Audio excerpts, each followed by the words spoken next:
Halo semuanya, selamat datang kembali di Titik Terang. Kali ini kita akan membahas topik yang mungkin terdengar sedikit tidak biasa, tetapi sangat menarik dan bermanfaat untuk kita semua. Pernahkah kalian mendengar ungkapan "diam itu emas"? Nah, kali ini kita akan membahas konsep yang serupa, menyembunyikan kecerdasan atau berpura-pura bodoh untuk mengelabui orang lain. Mungkin ada yang bertanya-tanya, mengapa kita harus menyembunyikan kecerdasan kita? Bukankah seharusnya kita menunjukkan kemampuan dan pengetahuan kita agar dihargai? Ternyata, ada kalanya lebih baik kita menahan diri dan tidak langsung menunjukkan semua kelebihan kita. Strategi ini bisa membantu kita dalam berbagai situasi, mulai dari pergaulan sehari-hari, di tempat kerja, hingga dalam negosiasi. Dalam video ini, kita akan membahas 7 poin penting tentang bagaimana dan kapan kita bisa menyembunyikan kecerdasan kita untuk mencapai pengaruh yang positif. Mari kita mulai dengan poin pertama, mengenali saat yang tepat. Tetap bersama kami dan jangan lupa untuk like, share, dan subscribe agar tidak ketinggalan konten menarik lainnya. Yuk, kita mulai. 1. Kenali saat yang tepat. Dalam menyembunyikan kecerdasan, mengenali saat yang tepat adalah kunci utama. Tidak semua situasi membutuhkan kita untuk menunjukkan semua kemampuan dan pengetahuan kita. Misalnya, dalam pertemuan awal dengan orang baru atau di lingkungan sosial yang baru, lebih baik kita mendengarkan lebih banyak daripada berbicara terlalu banyak tentang kemampuan atau prestasi kita. Dengan demikian, kita dapat memahami dinamika kelompok dan mendapatkan gambaran yang lebih baik tentang bagaimana kita harus bersikap. Ini juga membantu kita untuk tidak menonjolkan diri terlalu cepat yang bisa saja membuat orang lain merasa terancam atau iri. Selain itu, mengenali saat yang tepat juga penting dalam konteks profesional.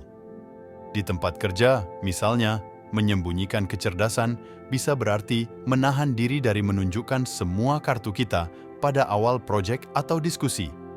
Ini memungkinkan kita untuk mengukur reaksi dan pemikiran rekan kerja atau atasan terlebih dahulu sebelum mengemukakan ide atau solusi yang lebih cemerlang.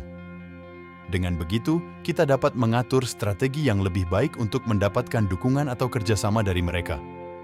Menyembunyikan kecerdasan bukan berarti merendahkan diri, tetapi lebih kepada strategi cerdas untuk memaksimalkan pengaruh kita di berbagai situasi.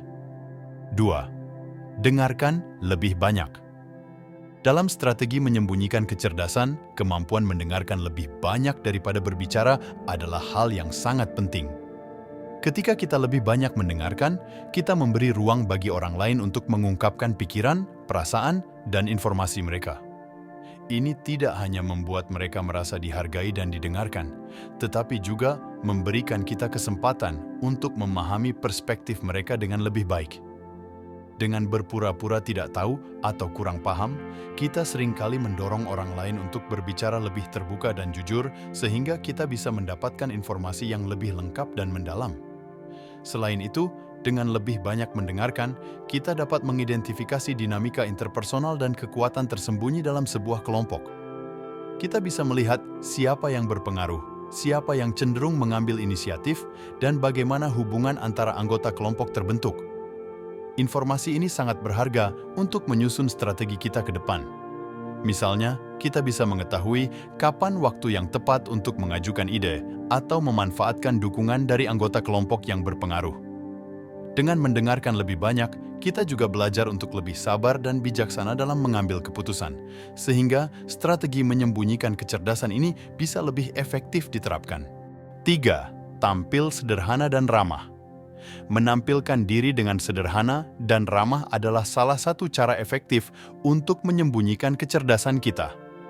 Kesederhanaan dalam penampilan dan sikap membuat orang lain merasa nyaman dan tidak terintimidasi oleh keberadaan kita. Dengan bersikap ramah, kita menciptakan suasana yang lebih terbuka dan bersahabat, sehingga orang lain merasa lebih mudah mendekati dan berinteraksi dengan kita. Ketika kita tidak menunjukkan diri sebagai seseorang yang terlalu cerdas atau superior, orang lain cenderung lebih terbuka dan bersedia berbagi informasi serta pengalaman mereka. Selain itu, sikap sederhana dan ramah membantu kita membangun hubungan yang lebih kuat dan tulus dengan orang lain.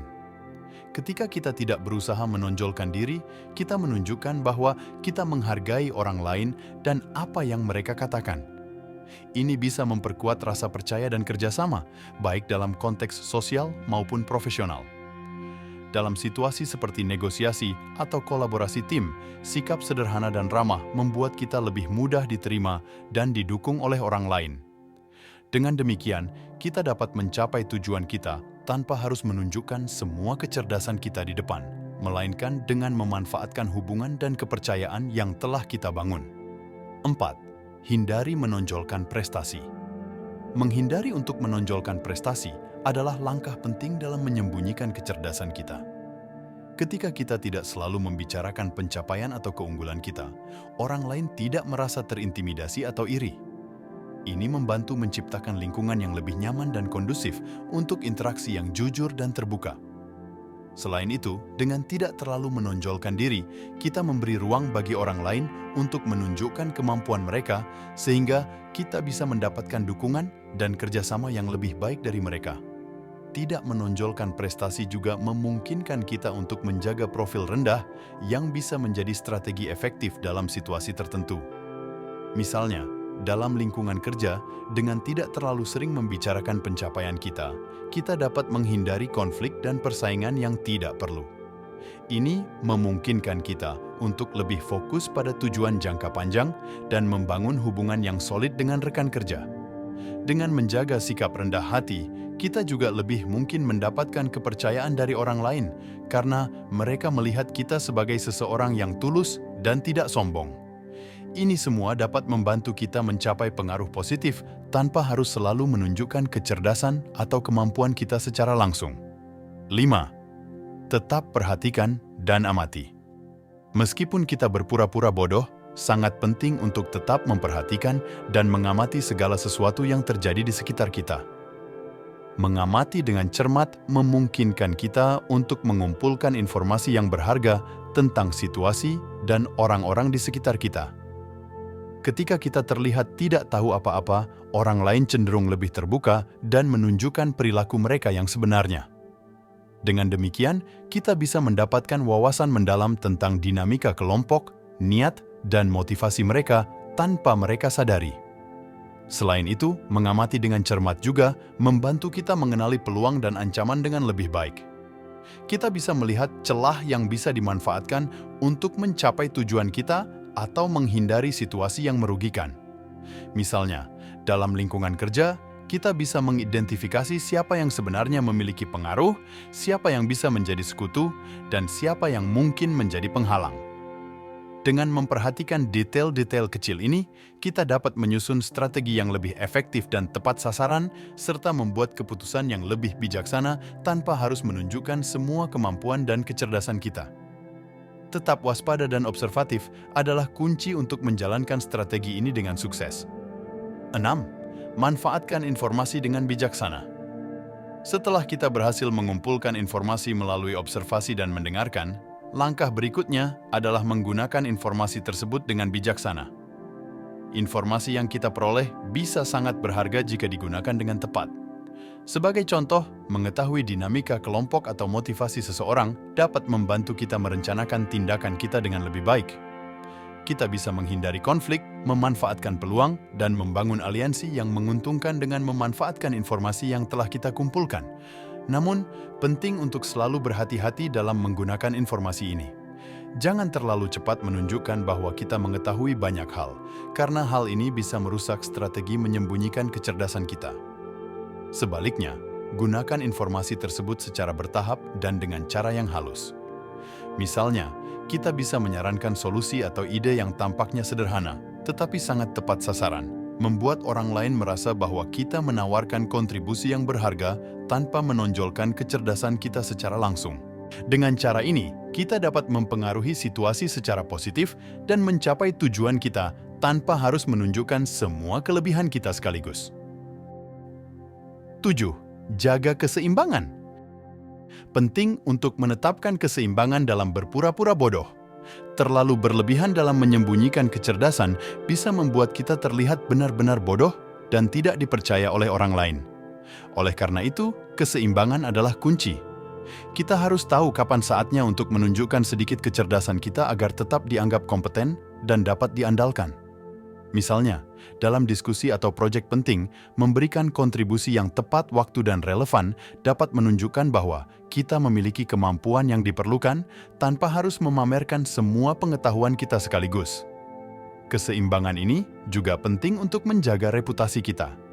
Terlalu sering berpura-pura bodoh bisa membuat orang lain meremehkan kita, yang dapat berdampak negatif pada hubungan profesional dan pribadi. Dengan menjaga keseimbangan, kita bisa tetap terlihat rendah hati dan tidak mengintimidasi, namun tetap dihormati dan dipercaya. Ingatlah, tujuan dari strategi ini adalah untuk mencapai pengaruh yang positif dan mendapatkan keuntungan dari situasi tanpa harus selalu menunjukkan kecerdasan kita. Jadi, gunakan strategi ini dengan bijaksana dan pastikan untuk selalu menjaga keseimbangan agar tidak terjebak dalam perangkap yang kita buat sendiri. Terima kasih sudah menyimak video ini sampai akhir. Menyembunyikan kecerdasan atau berpura-pura bodoh mungkin terdengar seperti strategi yang tidak biasa, tetapi dengan penerapan yang tepat, hal ini bisa menjadi sangat efektif dalam mencapai pengaruh yang positif. Ingatlah bahwa strategi ini bukan tentang merendahkan diri sendiri, melainkan tentang mengelola persepsi dan interaksi kita dengan orang lain untuk mendapatkan hasil yang lebih baik. Semoga 7 poin yang kita bahas tadi bisa membantu kalian dalam berbagai situasi, baik itu di lingkungan sosial, profesional, atau pribadi. Jangan lupa, keseimbangan adalah kunci agar strategi ini berjalan dengan sukses tanpa merugikan diri sendiri. Jika kalian menemukan tips ini bermanfaat, jangan lupa untuk like, share, dan subscribe agar tidak ketinggalan konten menarik lainnya di channel ini. Sampai jumpa di video selanjutnya. Tetap cerdas dan bijaksana dalam setiap langkah kalian.